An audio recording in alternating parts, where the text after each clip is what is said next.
días. En nombre de la Biblioteca de Arbitraje del Estudio Mario Castillo Freire, le damos la bienvenida al segundo día del Congreso Internacional de la Biblioteca de Arbitraje, la práctica arbitral en un mundo cambiante. Agradecemos la participación en esta cuarta mesa de los doctores Celia Cañete, Víctor Lana, Pilar Pelares Vizcasillas, Juan Manuel Rivero y Juan Francisco Berkemeyer. Asimismo, agradecemos el apoyo y la coordinación del doctor Jorge Luis Collante para llevar a cabo este importante evento. A continuación, le cedemos el uso de la palabra al doctor Juan Francisco Berkemeyer, que nos hará el honor de moderar esta mesa. Juan Francisco Berkemeyer es abogado por la Pontificia Universidad Católica del Perú y Master of Laws, LLM en International Dispute Resolution por la Queen Mary University of London. Ejerce la profesión como socio del estudio Mario Castillo Freire Abogados. Adelante, doctor. Muchas gracias. Buenos días o buenas tardes, según el lugar en donde estén.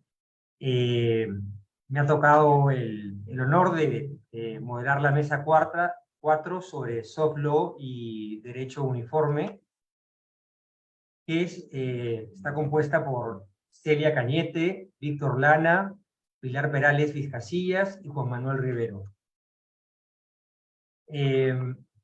Empezará la exposición el doctor Juan Manuel Rivero Godoy, que es doctor en Derecho y Ciencias Sociales, licenciado en Relaciones Internacionales y procurador en Derecho por la Universidad de la República Oriental del Uruguay, UDELAR. Magíster en Derecho Internacional Público y Relaciones Internacionales por el Instituto Universitario de Investigación Ortega y Gasset de Madrid. Actualmente secretario del Tribunal Permanente de Revisión, Tribunal Arbitral del Mercosur, designado mediante la decisión del Consejo del Mercado Común hasta el 31 de diciembre del 2021. Es catedrático de Derecho Internacional de la Universidad ORT Uruguay desde 2018, entre otros. Tiene la palabra el doctor Juan Manuel Rivero Godoy. Gracias. Bueno, muchas gracias, Juan Francisco. Aprovecho para saludar a mis colegas de panel y a la audiencia. Bueno, a ver, en función de los minutos que tengo, voy a simplemente hacer una especie de introducción a esto del soft law y su utilización en los procedimientos arbitrales. En función también de lo que hablamos con nuestros colegas, ellos creo que van a profundizar un poco más en algunos aspectos. Yo simplemente quiero abrir un poco la puerta a esto del soft law. Por lo general, el soft law siempre ha tenido un punto de partida que ha sido desde el ámbito del derecho internacional público. Siempre el soft law ha estado vinculado a este viejo debate sobre si las resoluciones de organismos internacionales tienen o no fuerza vinculante, a los trabajos de la Comisión de Derecho Internacional de Naciones Unidas, y también a los trabajos que ha hecho la UNCITRAL. Es decir, el soft law siempre ha tenido un punto de referencia claro en materia de la academia, es decir, hablamos de ese núcleo duro de normas, pero que no son normas, pero que tienen la potencialidad también de convertirse en hard law, dependiendo de los procedimientos en los cuales estén inmersos. Ejemplo, el soft law siempre ha servido para acentuar la costumbre internacional. Y esto siempre ha estado muy claro, sobre todo desde el punto de vista de las relaciones estatales. Sin embargo, con el correr del tiempo, el soft law se ha desmembrado de ese campo natural que tenía antes del derecho internacional público como núcleo duro, y ha comenzado a expandirse a esferas que quizás antes no eran tan pensadas, pero ha llegado a la proliferación de guidelines, report, normas, leyes modelo, que tienen una clara connotación no ya solo para el ámbito estatal, sino que también para el ámbito privatista, y por eso también podemos asistir a lo que es, si me permiten, una clara existencia de un soft law más emparentado hoy en día con el derecho internacional privado. Sin dudas que el arbitraje ha sido una puerta de entrada fundamental para que este soft law, por diversas maneras, se convierta en hard law. Y acá podemos entrar a debatir los mecanismos. Ejemplo, cuando las partes en un contrato, aparte de establecer una cláusula arbitral, establecen otro tipo de normas a ser aplicables en un procedimiento. Y ahí uno podría decir que ese soft law, por ejemplo, la aplicación de las reglas de la IVA, podrían tener fuerza por la naturaleza contractual donde están inmersas. Si ese puede ser un ejemplo claro de una transformación del soft law en hard law. Lo mismo pasa cuando los estados adoptan las leyes modelos de la UNCITRAL. Pongo el ejemplo de mi país, Uruguay, que estas normas las han ido incorporando a través de diversas leyes nacionales, como por ejemplo las leyes del derecho internacional privado o las leyes de arbitraje comercial internacional. Quiere decir que los estados, en la práctica, reconocen también la potencialidad de este soft law.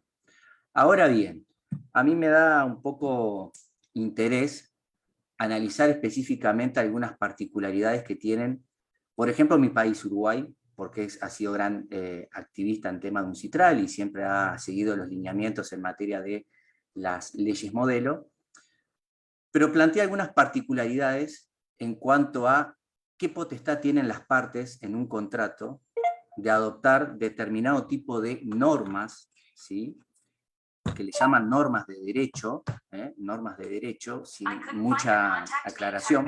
Perdón, este es el celular que automáticamente no reconoce la voz y habla. Entonces, les decía, tiene la particularidad que en el caso de Uruguay, Uruguay reconoce la existencia de estas normas que existen en el ámbito internacional, no solo proveniente de organismos internacionales, sino de esta práctica, como la AIBA, Praga, etc. Pero tiene una connotación bastante interesante y que simplemente quería mencionarles porque me parecía fundamental. Es decir, la ley de contratos internacionales, específicamente la ley de derecho internacional privado de Uruguay, reconoce esto, y en el artículo 45 dice lo siguiente: los contratos internacionales pueden ser sometidos por las partes al derecho que ellas elijan. Pero después dice, las partes pueden elegir normas de derecho generalmente aceptadas a nivel internacional como un conjunto de reglas neutrales y equilibradas. Con lo cual uno podría decir, bueno, acá entraría un elenco de normas o reglas de derecho que no estarían emparentadas con el hard law clásico que nosotros estamos capaz más emparentados, pero sí con este nuevo soft law, y que el arbitraje ha permitido obviamente su aplicación exponencial, pero hace una salvedad que a mí me parece bastante relevante. Dice, siempre que estas, es decir, estas reglas o normas de derecho, emanen de organismos internacionales en los que la República Oriental del Uruguay sea parte. Con lo cual acá uno entra en la duda de que, bueno, ¿qué pasa cuando las partes eligen reglas de derecho o normas de derecho que equilibradas, neutrales, producto de la práctica comercial, y acá podríamos entrar a debatir el alcance de la lex marcatoria, los principios UNIDROIT, etc., pero deja bien en claro que siempre y cuando Uruguay sea parte. Entonces la pregunta es, si las partes eligieran otro tipo de normas que no son, por ejemplo, UNIDROIT o UNCITRAL, de los cuales Uruguay es parte, ¿qué pasa con los procedimientos arbitrales que por ahí tengan sede en Uruguay, si se aplican normas que no son de estas que están afiliadas el Estado uruguayo? Es decir, ¿qué pasa con ese arbitraje? ¿Podría eso afectar eventualmente algún tipo de medida ante el Poder Judicial, si uno requiere de la asistencia del Poder Judicial para el reconocimiento del laudo?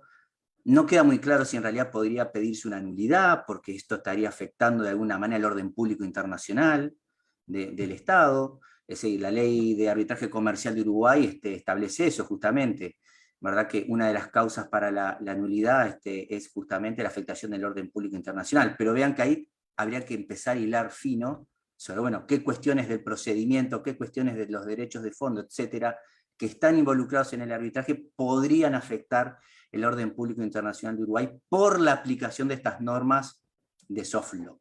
Entonces creo que esta es una particularidad que por lo menos presenta Uruguay. Yo justamente no había prestado atención hasta que, bueno, me invitaron ustedes a esta interesantísima charla, porque realmente me puse a leer con detenimiento y digo, qué interesante, porque si en los casos que las partes que tienen además este principio de la autonomía de la voluntad, que Uruguay es un poquito también más conservador, utilizan normas que no son de los que Uruguay es parte. Entonces la pregunta es, ¿se reconoce ese derecho o esas normas de derecho, o hay un desconocimiento, o eso implicaría que el juez nacional podría desconocer el laudo por la aplicación de algo que sería no derecho, quizás? Entonces, se da esta paradoja interesante que, bueno, yo no sé si, no he hecho todavía un estudio a nivel de derecho comparado, pero no sé si Uruguay presenta esta particularidad aisladamente o también otros estados la presentan. Pero bueno, yo quería hacer un poco esta primera introducción que me pareció interesante, sobre todo porque bueno, el soft law ha tenido un claro origen en sus inicios y luego se ha desprendido, y hoy en día es muy difícil desconocer la existencia también de un soft law a nivel privado, o sea, pasa con la CCI también y mucho de su actividad normativa que tiene alcance internacional, claramente aceptado en los arbitrajes, o sea que es moneda corriente, pero sí es interesante por lo menos mostrarles este punto de vista con relación a Uruguay, porque bueno, creo que presenta una particularidad, sobre todo que Uruguay de a poco está empezando a incorporar muchos temas de arbitraje en su práctica diaria, y este es un tema que a veces en los contratos quizás hay que prestar un poco de atención para, bueno, justamente no caer quizás en utilizar normas que podrían de alguna manera generar un problema a posterior y justamente retrotraer todos los procedimientos eventualmente. Bueno, yo hago una pausa aquí entonces y cedo la palabra. Muchas gracias. Muchas gracias, Juan Manuel, por tan buena introducción al tema y por mostrarnos la interesante perspectiva uruguaya. A continuación, le cederé la palabra al doctor Víctor Javier Lana Areseis. Víctor Javier es abogado español, especializado en litigación y arbitraje internacional. Entre 2009 y 2022, trabajó en el equipo de arbitraje internacional de Clifford Chance, en su sede de Madrid. Actualmente es Research Fellow de la Fundación Oriol Urquijo y está estudiando su PhD en la Universidad de Navarra, donde investiga sobre derecho de daños en instrumentos de soft y en uniform law. Tienes la palabra, Víctor. Gracias. Muchas gracias, Juan Francisco, por la presentación. Gracias también al estudio y a la Biblioteca de Arbitraje por la invitación a participar. Y debo decir que para mí es un honor y una responsabilidad grande compartir panel con ponentes de tanta altura. Uno se siente muy pequeño, muy humilde al inicio de su carrera académica cuando hace estas cosas. Y perdón por el personalismo, pero debo decir que la responsabilidad es mayor por la presencia de la profesora Perales Casillas en el panel, cuyos comentarios, debo decir, de la Convención de Viena no solo son magníficos, sino que me han sido de una utilidad nuclear en el estudio de mi tesis. Pero bueno, si me lo permitís, desde esta pequeñez, a mí me gustaría dividir mi intervención en dos fases. En primer lugar, me gustaría sentar una suerte de premisa con la que podréis no estar de acuerdo, y es que la convergencia de distintos ordenamientos jurídicos, lo que a los solos efectos de esta charla voy a denominar pluralismo jurídico, puede ser un problema. Y si esto es una suerte de diagnóstico, la segunda parte va a ser una propuesta de tratamiento que va a consistir en que a lo mejor tal vez las herramientas de soft law material pueden ser de ayuda en determinados escenarios arbitrales para, bueno, afrontar el problema que se puede derivar de este pluralismo jurídico. Bien. ¿En qué sentido creo que el pluralismo jurídico puede ser un problema? Bueno, depende de cómo se manifieste, ¿no? En mi opinión, o en lo que he podido ver, este pluralismo se resume en la coexistencia de distintos ordenamientos jurídicos en una disputa que puede incrementar su problemática, bien porque incrementa la complejidad, porque puede que una de las partes necesite acudir a dictámenes legales o a peritos jurídicos en materia de derecho comparado al extranjero, sortear las barreras comunicativas del lenguaje jurídico, determinadas percepciones preconcebidas que uno pueda tener dependiendo del background legal desde el que venga, etc., ¿no? Entonces, determinando o en atención a estos problemas, creo o me atrevo a dividir esta problemática en su vertiente objetiva, que se da cuando, o puede darse, cuando la convergencia de ordenamientos jurídicos, digamos, se da en el plano sustantivo de la disputa, es decir, cuando en la disputa convergen distintos ordenamientos como tal. Un ejemplo puede ser el de PCAS, que es típico en las disputas arbitrales de Project Finance, donde habitualmente el contrato principal, el contrato de financiación, está sometido habitualmente al ordenamiento inglés o al del Estado de Nueva York, y las distintas garantías que pueden tener un carácter meramente declarativo y por lo tanto se pueden disputar en materia arbitral, están sometidas al ordenamiento jurídico del subyacente. Por ejemplo, una garantía personal de no apremiar requerimiento que está sometida a derecho español y está vinculada a un contrato principal que está sometido a derecho inglés. Bueno, esto incrementa su complejidad de manera evidente porque si no quiere ejecutar la garantía habiendo habido el default bajo el contrato principal, tiene que acreditar el incumplimiento bajo el contrato principal, ¿no?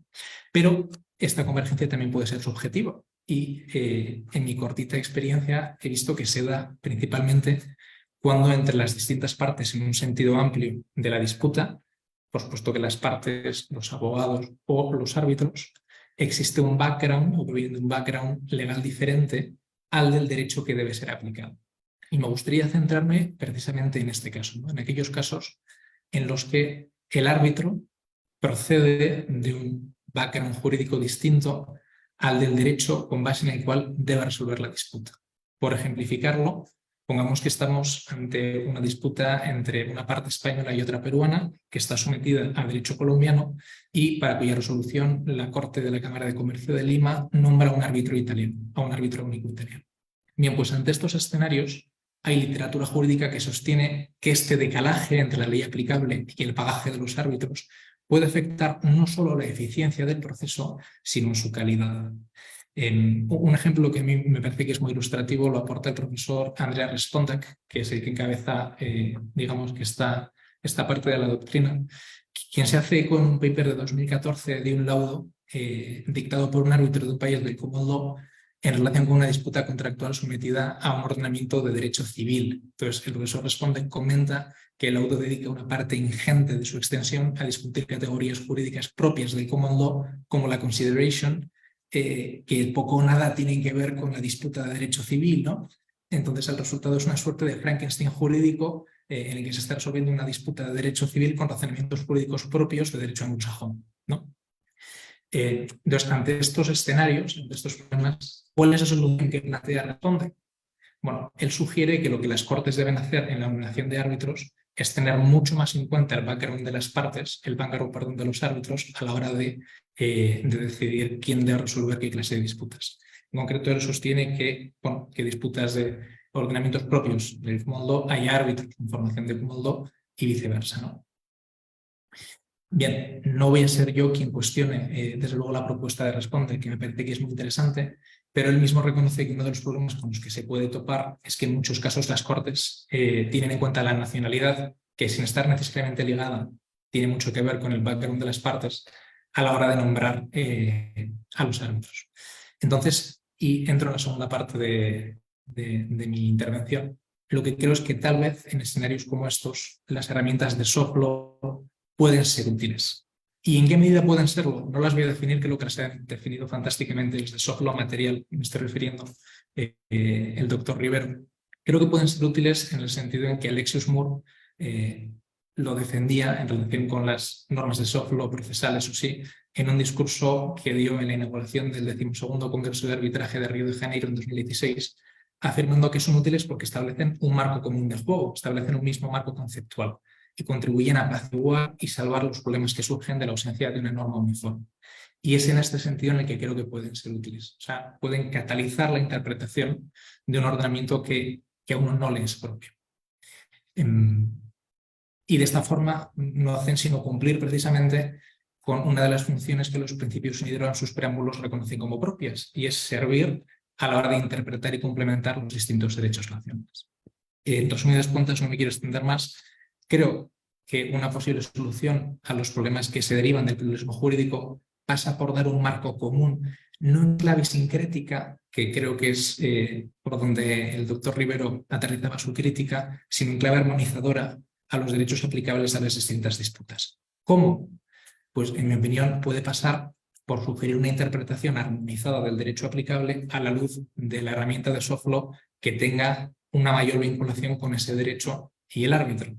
Por continuar con el ejemplo anterior, si estamos ante una disputa entre una parte española y una parte peruana sometida a derecho colombiano que resulta por un árbitro italiano, oye, a lo mejor las partes pueden ponerse de acuerdo en que esa interpretación del derecho colombiano se haga, por ejemplo, a la luz bien de los principios UNIDROIT, bien de los principios latinoamericanos del derecho de los contratos. De manera que cuando el demandado excepcione que ha habido un incumplimiento del deber de mitigar el daño, le puedo decir al árbitro italiano, mire, la noción que existe bajo el derecho colombiano de este principio mitigador es idéntica a la que manejan los principios UNIDROIT o los principios latinoamericanos del derecho de los contratos, que es exactamente la misma que la jurisprudencia italiana ha interpretado el artículo 1227 del Códice, que es precisamente el marco conceptual que usted tiene en la cabeza. ¿No? Entonces, mi planteamiento, no sé si puede tener sentido o no, es lo que someto al foro, pero pasaría por cuestionarnos si puede tener sentido reflejar este uso de las herramientas de soft law material en los instrumentos propiamente arbitrales, como en los terms of reference o en las órdenes procesales pertinentes o en las actas de emisión, de manera que se vincule, como sucede con las normas de soft law procesal, un uso no vinculante si recomendado de una herramienta determinada de soft law material para la interpretación del derecho. Y con esto me callo. Gracias. Y estás muteado, perdón, Juan Francisco. Gracias por avisarme. Muchas gracias, Víctor, por tu claro diagnóstico y por tu propuesta de solución. Veremos luego qué opinan los otros miembros del panel al respecto. A continuación, le daré la palabra a la doctora Celia Cañete. Celia es asociada de litigación y arbitraje en Pérez y Orca. Se incorporó en septiembre de 2020 y desde entonces centra su práctica en procedimientos nacionales e internacionales, donde representa empresas y estados soberanos. Con anterioridad, Celia trabajó durante más de un año como law clerk en una boutique de arbitraje suiza, Archipel, Ginebra. Durante su estancia, Celia participó en diversos procedimientos arbitrales internacionales, principalmente comerciales y deportivos. Adicionalmente, está involucrada en varios proyectos pro bono relacionados con el arbitraje internacional. Es coordinadora del Madrid Very Young Arbitration Practitioners y representante española del Global VYAP Steering Committee. Es secretaria general del International Arbitration Seminars and Courses y cofundadora del Sports Arbitration Mood, organizado junto con la FIFA, la Universidad de Neuchâtel y la Swiss Arbitration Academy. Celia, tienes la palabra. Bueno, Juan Francisco, muchísimas gracias. Es cierto que como yo quería centrarme en la parte de las IBA Rules, tal vez tendría un poquito más de sentido que Pilar nos cuente un poco de las líneas generales del soft law procesal, que creo que ya iba a abordar. Muchas gracias por presentarme igualmente, así no hace falta después. Pero tal vez quieras introducir a Pilar y luego ya pasamos sin necesidad de introducción, además. Perfecto, lo que sea mejor para la mesa, claro que sí. Mil gracias. Bueno, no, por favor. Entonces le daremos la palabra a María Pilar Perales Vizcasillas. María Pilar es catedrática de Derecho Mercantil en la Universidad Carlos III de Madrid, presidente del Consejo Asesor en materia de compraventa internacional de mercaderías, árbitro internacional y directora del MUD Madrid. Pilar, tienes la palabra, por favor. Bueno, muchas gracias. La verdad, un placer participar en este importante evento de la Biblioteca Castillo Freire y la verdad, un placer y un gusto estar con los colegas en un tema que la verdad es muy, muy interesante. Hemos estado escuchando a los dos ponentes anteriores hablar en particular sobre temas relacionados con lo que sería el soft law sustantivo material. Precisamente Celia y yo vamos a ver la otra pata importante del soft law más desde el punto de vista procesal, y por eso voy a hacer yo más una introducción general para que luego Celia, pues como ella ya ha comentado, se pueda centrar en un instrumento específico de las reglas de la IVA, ¿no? La verdad es que este es un tema que cada vez está tomando una mayor importancia en la práctica, ¿no? En la práctica del arbitraje en particular, ¿no? Es una temática que sin duda alguna no es pasajera y está aquí para quedarse de forma permanente. Y buena prueba de ello es la frenética actividad en el área del derecho blando o del soft law, o si se prefiere de textos para regulatorios, y la multiplicación de instrumentos dirigidos a regular estas cuestiones y que responden a una variedad terminológica muy, muy diferente. Directrices, guías, lineamientos, protocolos, técnicas, códigos, reglas, notas, recomendaciones, informes o principios, por nombrar la mayoría de los nombres que se suelen otorgar a estos diversos instrumentos del soft law, ¿no? Y que es una buena muestra de este auge del soft law procesal y que en el mundo del arbitraje tiene mucha fortuna, ya que el modelo arbitral, como se sabe, está basado en un sistema de mínima regulación y máxima flexibilidad, y aquí precisamente en esa flexibilidad encuentra un gran juego los instrumentos del soft law procesal. Es una temática que guarda ciertamente relación con el soft law material, pero también guarda algunas diferencias. Muy singularmente, yo creo que hay que destacar el impresionante número de textos que andan en todo el mundo en relación con el soft law procesal. Para que se hagan una idea, más de 100 instrumentos se pueden contar hoy en día relacionados con el soft law procesal. Fíjense que de estos 30 se refieren únicamente a lo que son códigos éticos, un tema que ha tenido una eclosión muy importante en los últimos años. De estos, 10 además son relativos a una figura que bueno, no es de las relevantes dentro del mundo arbitral, aunque evidentemente es importante, como es la figura del secretario del Tribunal Arbitral, y aún así podemos contar 10 instrumentos del soft law, o al menos 10 instrumentos del soft law en el mundo, ¿no? Esto hace que en el fondo estemos en presencia de un fenómeno parecido al Me Too, de tal forma que las instituciones compiten entre sí en el mercado de los servicios arbitrales e intentan ofrecer en las instituciones sus propios instrumentos del soft law. Es también muy interesante ver la variedad de roles que pueden adoptar en la práctica estos diferentes instrumentos del soft law, y de hecho podemos identificar 4 escalones sucesivos. Por un lado, que van de menos a mayor valor normativo, si se me permite, ¿no? Por un lado, tenemos instrumentos que solo quieren servir de meras recomendaciones o guías para las partes, pero que no tienen pretensión normativa de ningún tipo. Uno de los ejemplos más sobresalientes en este ámbito pueden ser las notas de la CENUTMI, de la UNCITRAL, de 2016 sobre la organización del procedimiento arbitral, y también, evidentemente, otros instrumentos elaborados por la propia UNCITRAL. En este caso, las notas se presentan como una guía muy útil para los árbitros y las partes en relación con determinadas cuestiones procedimentales y logísticas que surgen durante el procedimiento arbitral, pero no tienen por objeto promover ninguna práctica como la mejor práctica en el mundo arbitral, dado que los estilos y prácticas procesales en materia de arbitraje pueden variar notablemente en función de cada sistema, ¿no? De tal forma que, como digo, se establecen como meras recomendaciones sin ningún ánimo que vaya más allá de esa función. También encontramos en esta naturaleza pues, diversos textos elaborados por la Cámara de Comercio Internacional, como pueden ser los informes sobre el control y tiempo de los costos en el arbitraje. En un segundo escalón nos encontramos con instrumentos que se presentan también sin fuerza vinculante, pero en los que, a diferencia con los anteriores, la pretensión es la de recoger las mejores prácticas del arbitraje.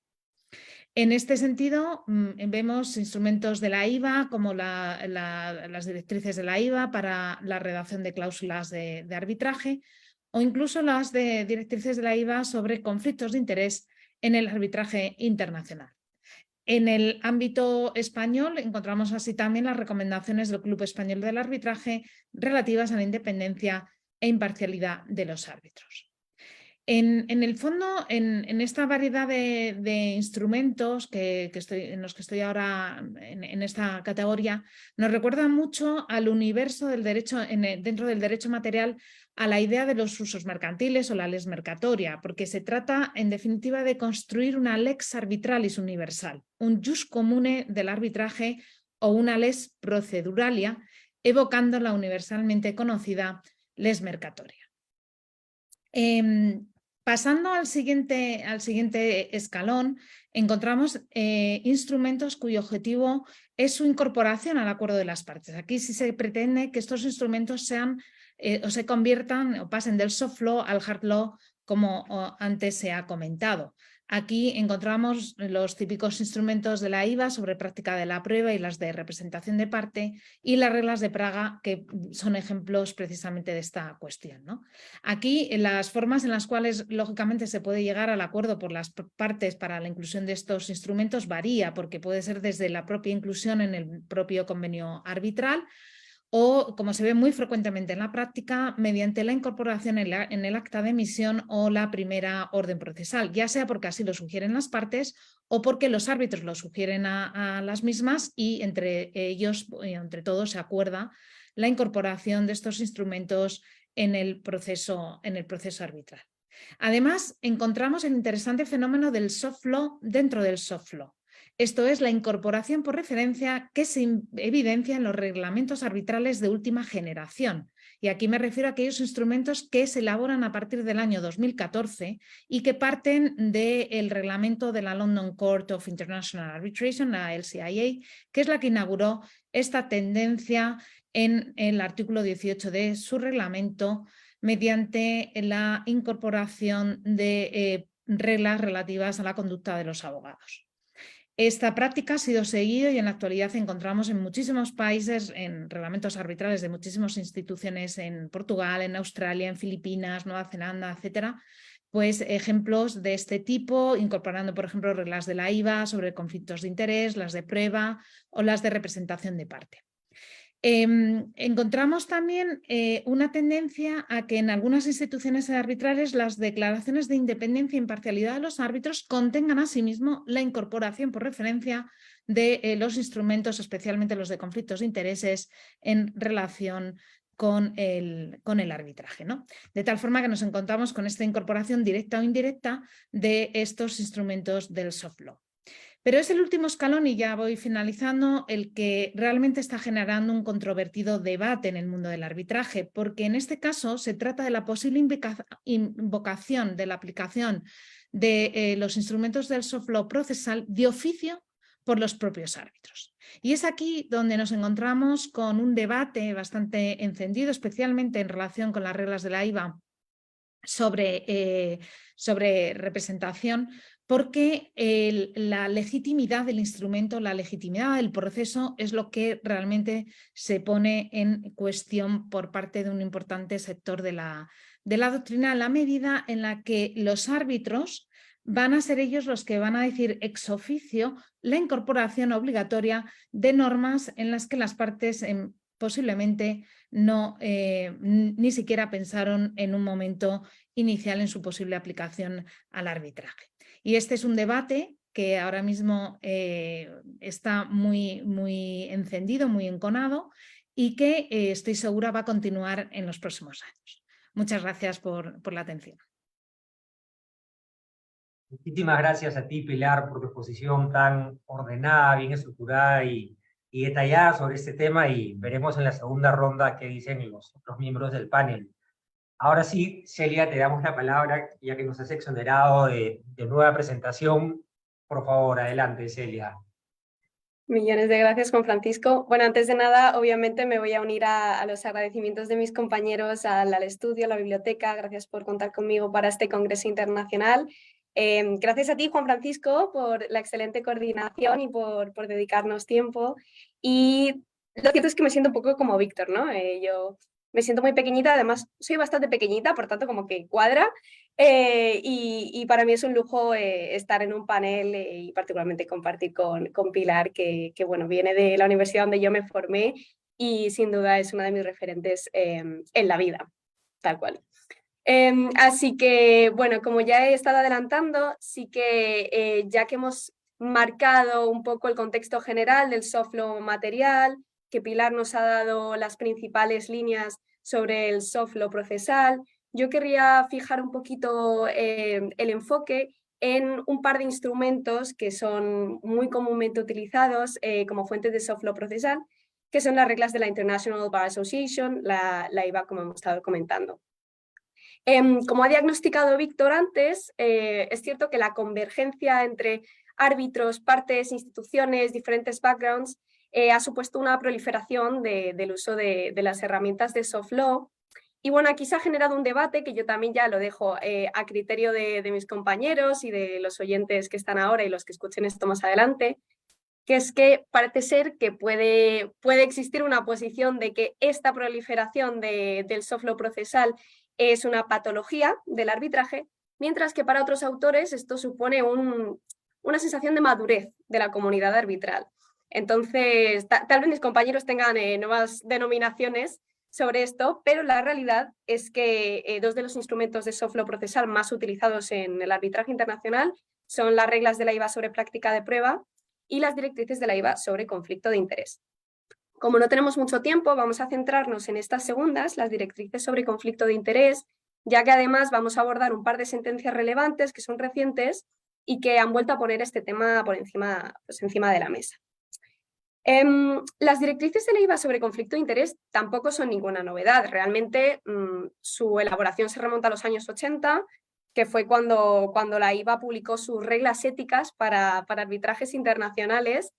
Y bueno, más adelante se elaboraron las directrices que fueron revisadas en 2014 y que, bueno, para aquellos oyentes que no estén familiarizados con ellas, realmente la clave de su éxito reside en que tiene dos partes, ¿no? Una primera parte que establece unas líneas generales, unos principios generales sobre independencia e imparcialidad en el arbitraje, y luego una segunda parte que es muy útil, que mantiene una especie de sistema de semáforo con ejemplos concretos que no son números clausus, pero al final dan situaciones que pueden verse en arbitraje, en las que se establece hasta qué punto el deber de revelación debe ser más o menos vinculante.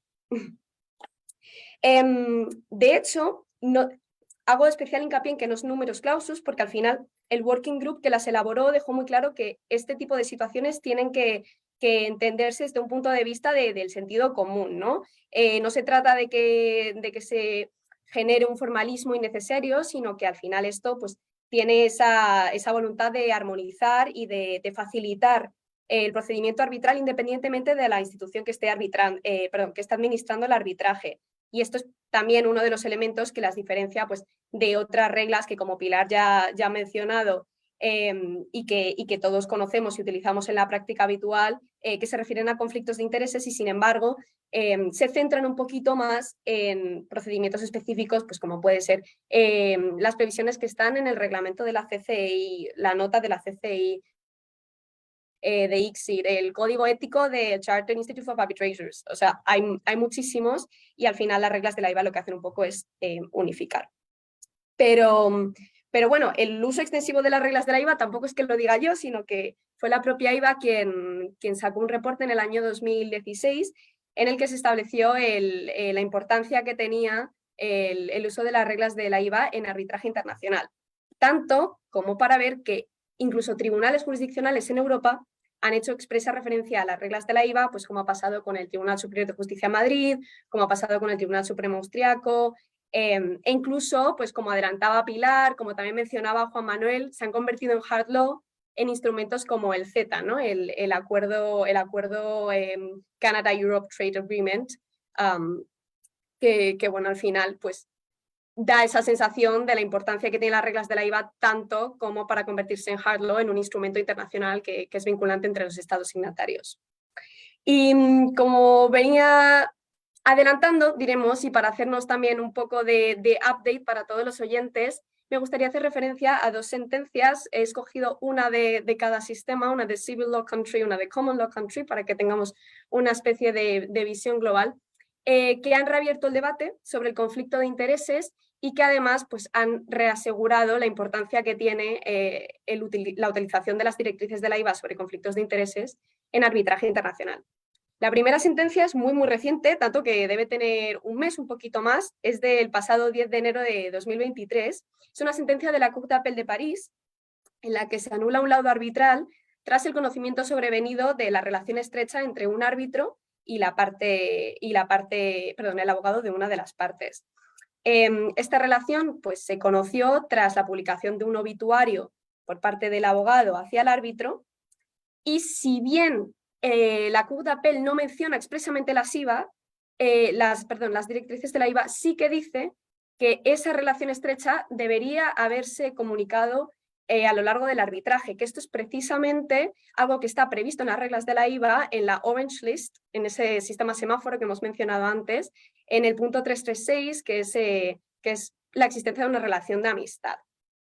Luego, por otro lado, para cruzar al Common Law, si bien es un poquito menos reciente porque ya casi tiene 2 años, hay una sentencia que ha hecho mucho ruido, que es la Halliburton versus Chubb del 27 de noviembre de 2020. Se ha escrito mucho sobre esto para aquellos oyentes que les interese, y básicamente es una sentencia en la que se estudia y se analiza hasta dónde llega el deber de revelación del árbitro. En este caso era un árbitro que había sido nombrado en 3 procedimientos arbitrales que versaban sobre el mismo objeto.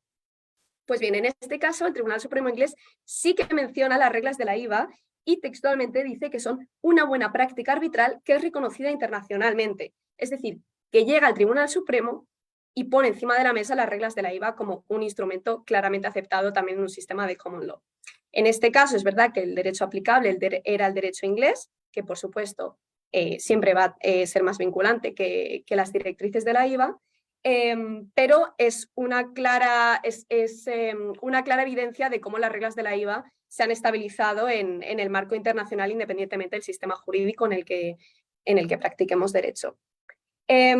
Así que con esto en mente, ¿no? con el marco material del soft law, el marco procesal del soft law, con estos pequeños apuntes sobre las directrices de la IVA sobre conflictos de intereses, tenemos que cerrar con la idea de que, bueno, pues que por supuesto que las reglas de la IVA no son normas jurídicas, como acababa de mencionar, que al final no van a prevalecer sobre la ley nacional, no van a prevalecer sobre el reglamento que hayan acordado las partes, pero sin embargo, esa función de gap filling que tienen y esa aceptación general parece que llevan a esa armonización que comentaba Víctor, ¿no? que yo comparto con él, que por supuesto lo único que trae es beneficios a la comunidad de arbitrar. Muchísimas gracias.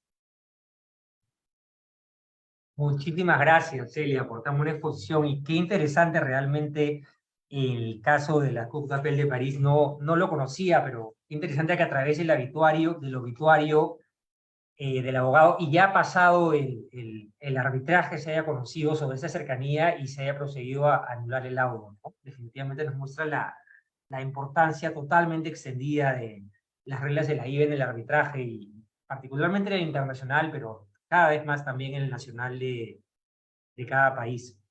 Bueno, ahora si les parece, habrá una nueva ronda de cada uno tendrá 3 minutos en el mismo orden para comentar sobre las otras exposiciones y dejar preguntas abiertas también, que siempre es algo válido. Y bueno, Juan Manuel, tienes la palabra, por favor. Bueno, tomo el guante y sí, yo tengo más dudas en realidad que certezas, pero bueno, es parte un poco de esta dinámica. Y escuchando justamente a Víctor, a Celia y Pilar, es innegable que estas reglas de derecho, normas, como se llaman en algunos instrumentos también, y que hacen parte del soft law, tienen una gran practicidad. Y creo que justamente Pilar lo dijo, ¿no? Vamos hacia ya la conformación de una lex processalis universal, está claro. Creo que tiene esa aptitud de que desde todos los continentes donde estemos y se practique el arbitraje, creo que la idea a que estamos apuntando es a tener un lenguaje común en materia de arbitraje, con más o menos diferencias. Ahora, también escuchaba a Víctor y me surgió una cuestión interesante. Yo, porque obviamente el caso Uruguay siempre lo tengo más vívido. Me pregunto también qué aptitud tiene a veces, cuando él hablaba justo de los árbitros. Muchas veces los árbitros, obviamente, cuando no hay un acuerdo en las normas de derecho que hayan que aplicar, o porque las partes no lo hayan mencionado expresamente, y bueno, es cierto que el contrato nos da ciertas pautas, pero cuando no hay un derecho claro determinado, y sí que las partes no se han puesto de acuerdo, generalmente es un poco a nivel de derecho comparado, y los reglamentos de arbitraje siempre le dan cierta flexibilidad al árbitro, que bueno, si las partes no se ponen de acuerdo, aplicará el derecho que mejor le siente a la controversia. Ahora, la pregunta es, ¿esos árbitros en un caso como el que mencionaba van a estar un poco constreñidos también en aplicar cualquier tipo de derecho? Porque uno podría decir, bueno, aplica normas de soft law, pero en las cuales Uruguay no es parte, es decir, de organismos de los cuales no provienen. Entonces la pregunta es, ¿hasta dónde también la libertad del árbitro en esta cuestión de aplicar un soft law es tan amplia? Porque si no, se estaría también vulnerando de forma oblicua, digamos, la voluntad de las partes. Eso quizás obligaría al árbitro a incurrir en una metodología de selección del derecho aplicable un poco más emparentado con el derecho internacional privado.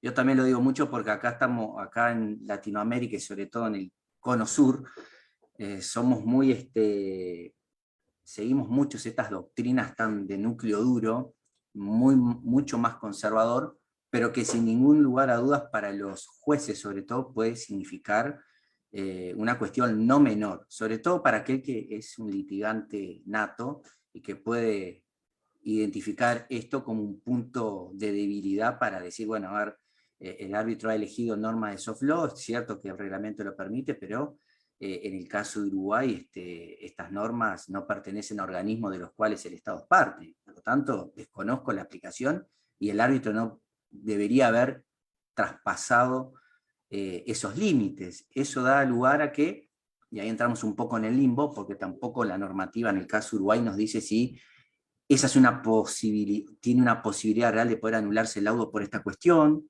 es decir, si las partes no se ponen de acuerdo. Bueno, también uno podría invocar otros principios procesales, ¿verdad? En el cual el árbitro podría justificarse, pero sobre todo lo digo porque esta norma de Uruguay ha sido también extraída de algunos foros internacionales de los cuales el Estado es parte. Entonces creo que también quizás a partir de de estas charlas que hemos tenido, voy a investigar un poco a ver a nivel de derecho comparado en la región si los demás países tienen normas similares, porque creo que da lugar a generar incidentes dentro de un procedimiento arbitral no menor y a tener en cuenta. Bueno, aparte de eso, felicitar la exposición de mis colegas, creo que ha sido brillante, me quedo con ganas de escuchar más, porque realmente creo que ha sido muy interesante. Muchas gracias.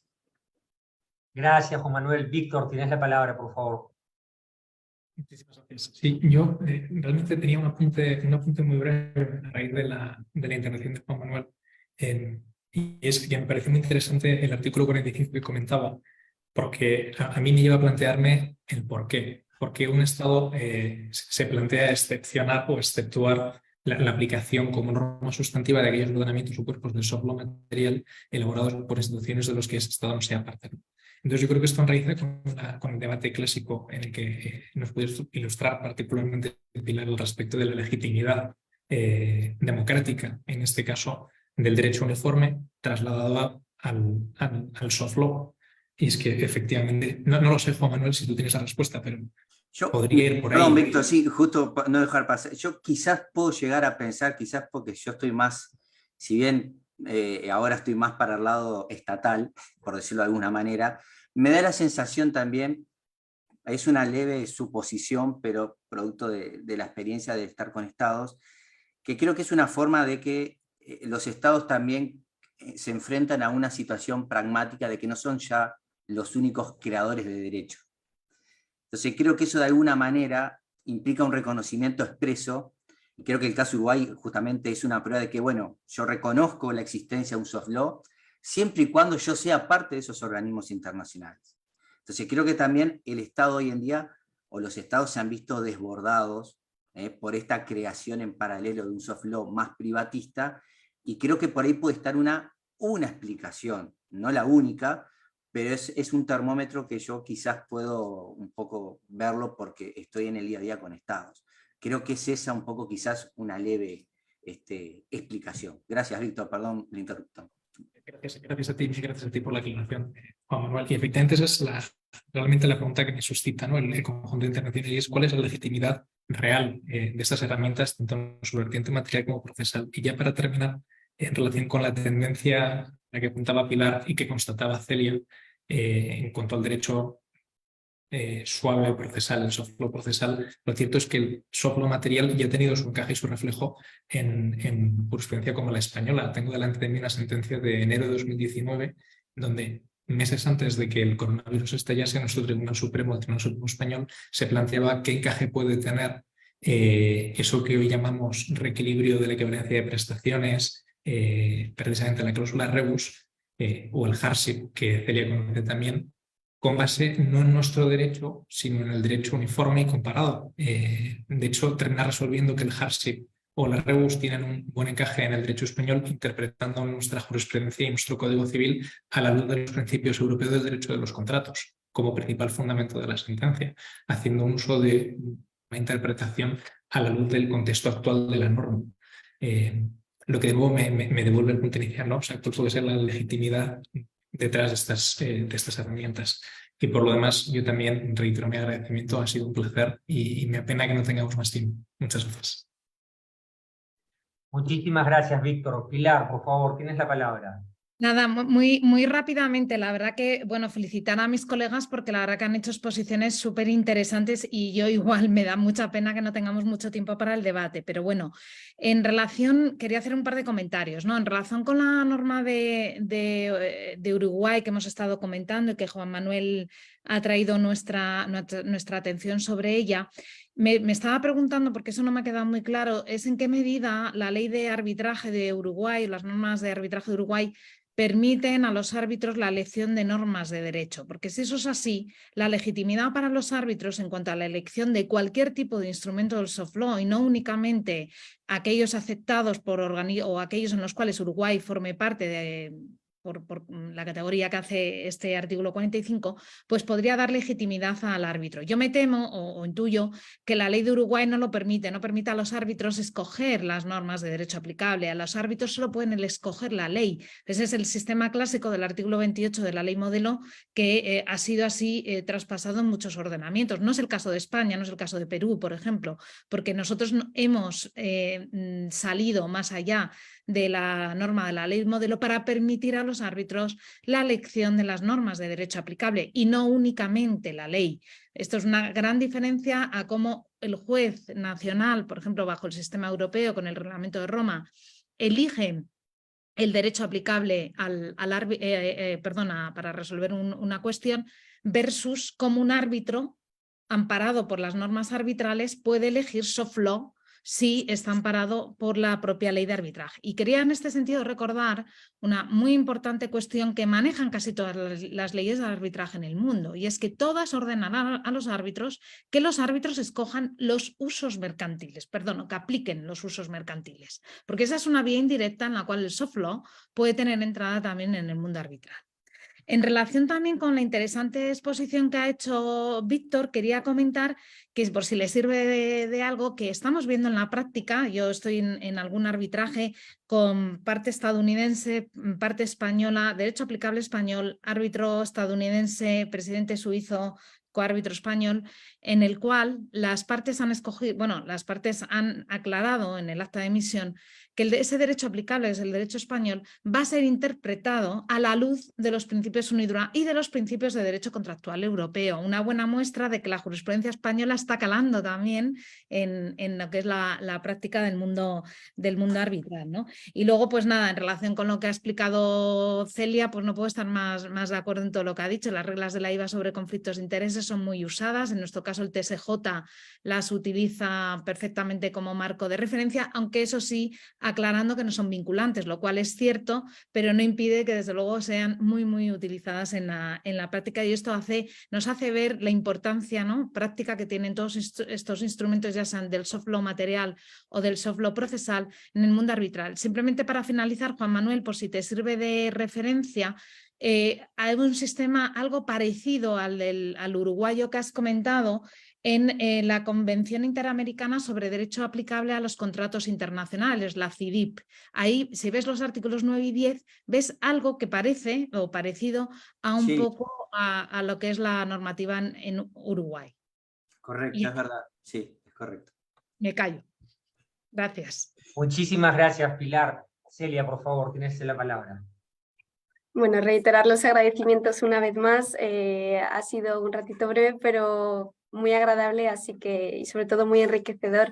De hecho, mi apunte va un poquito más con esto que estaba comentando Juan Manuel de Uruguay, y que ahora comenta que Pilar también, ha comentado Pilar que en la CIDIP aparece esta visión restrictiva de la invocación de los instrumentos de soft law. Lo que me estaba haciendo era pensar qué encaje puede tener esto en el medio y largo plazo, en un mundo globalizado en el que las disputas internacionales cada vez son más relevantes y empieza a ser un poco como el día a día, ¿no? Y prueba de ello es como la jurisprudencia española, pues al menos por aquí, ya está empezando a aceptar los instrumentos de soft law como algo de manejo prácticamente diario. No lo sé porque no estoy familiarizada con la legislación de Uruguay particularmente, tampoco con la CIDIP, pero bueno, desde luego sí que hay que darle una vuelta a qué futuro puede tener una visión tan restrictiva. En este sentido, y volviendo un poco al tema de la jurisprudencia y el apunte que hacía Pilar, que es muy relevante, los tribunales españoles sí, utilizan las herramientas de soft law, pero nos recuerdan que no son vinculantes. Me parece muy bien, o sea, me parece que por supuesto hemos encontrado las herramientas para conseguir que el soft law sea hard law, pero realmente en la mayoría de los casos es por consentimiento entre las partes. Las herramientas de soft law están ahí porque ha existido una necesidad, no ha existido un diagnóstico, han salido como remedio, ¿no? Más o menos como comentaba Víctor. Y creo que ese es un papel muy relevante y que se debe mantener ahí. Yo creo que en disputas como lo que comentaba Víctor un poco, el hardship tan famoso que a mí me encanta porque he escrito sobre él en un par de ocasiones y tal, nos encontramos con disputas en muchas ocasiones que dependiendo de la ley aplicable va a tener un encaje u otro, va a tener unos remedios u otros, y el soft law lo que te permite es un poco armonizar todas esas divergencias que si por el momento parece que no están resueltas, de cara a que se resuelvan, el soft law va a tener un encaje muy práctico y un rol muy importante. Así que nada, simplemente dejar esas ideas por ahí. Muchísimas gracias una vez más por la invitación, Juan Francisco, gracias por la moderación, gracias por todo a todos. Muchísimas gracias, Celia, muchísimas gracias de verdad a todo el panel, han sido un panel de lujo. El tiempo, como siempre, es tirano, es terrible, pero ha sido de verdad un verdadero gusto poder escucharlos y nada, espero que más adelante tener la suerte de poder juntarnos en persona y conversar de estos y otros temas. Muchas gracias en nombre del Estudio Castillo Freire por haber participado y nada, un lujo de verdad. Muchas gracias. Muchísimas gracias y felicitaciones, Juan Francisco, por tu moderación. Macarena, por favor. Bueno. Muchísimas gracias, estimados doctores. Los esperamos a la 1 p.m, hora Perú, para el inicio de la 5ª mesa. Muchísimas gracias, que tengan un buen día, buenas tardes. Muchas gracias. Muchas gracias.